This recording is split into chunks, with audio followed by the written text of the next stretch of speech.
Hi കൂട്ടുകാരെ, ഇന്നേ ഈ ചേമ്പിൻ്റെ ഇല്ലേ തണ്ട് ഒലത്തണ്ണ കേട്ടോ. അപ്പോൾ ഇത് ഞാൻ ഇങ്ങനെ ചീമ്പി വൃത്തിയാക്കി കുനുകുനാന്നരിഞ്ഞോണ്ടിട്ട് കേട്ടോ. അപ്പോൾ ചേമ്പന്താൾ ഇത് ഇങ്ങനെ കുനുകുനാന്നരിഞ്ഞു കണ്ടോ, വട്ടത്തിൽ അരിഞ്ഞു വെച്ചേക്കുക. അപ്പോൾ കഴുകിയിട്ടാണ് കുനുകുനാന്നരിഞ്ഞു വെച്ചേക്കണം കേട്ടോ. അപ്പോൾ അതിന് ചേർക്കേണ്ട സാധനങ്ങൾ: കുറച്ച് തേങ്ങ, കുറച്ച് ചുവന്നുള്ളി, കുറച്ച് കാന്താരിമുളക്, കറിവേപ്പില. ഇത് ഞാൻ മിക്സിയിലിട്ടൊന്ന് റിങ് ചെയ്യട്ടെ. അങ്ങനെ ചീഞ്ചട്ടി അടുപ്പത്ത് വെച്ചു, വെളിച്ചെണ്ണ ഒഴിച്ചു, കടുക് പൊട്ടിച്ചു. പിന്നെ ഞാൻ ആദ്യം കാണിച്ച എല്ലാ സാധനങ്ങളും ക്രഷ് ചെയ്ത് കൊണ്ടു വെച്ചിട്ടുണ്ട് കേട്ടോ. അപ്പോൾ ഇത് പൊട്ടിക്കഴിയുമ്പോൾ,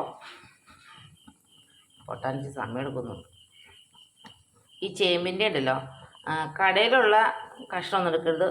ഇപ്പോൾ ചേമ്പ് പറിക്കണ സമയം. അപ്പോൾ അതിൻ്റെ കൂമ്പും താളും കൂടെയാണ് എടുക്കേണ്ടത്. അതാണ് താളിന് ഏറ്റവും ടേസ്റ്റ്.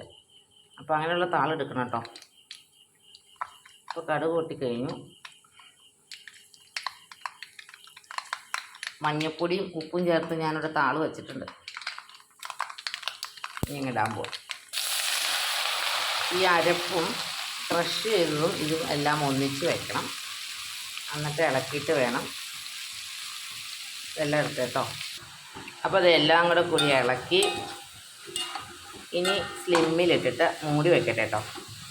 10 മിനിറ്റ് കഴിയുമ്പോഴത്തേക്കും ഇതിൻ്റെ ഉള്ളിൽ നിന്ന് വെള്ളമൊക്കെ ഇറങ്ങി ഒന്ന് വയ്ക്കും. അത്ര മതി ഇതിന് വേവ്. ഒത്തിരി വേവൊന്നും ഇല്ലേ.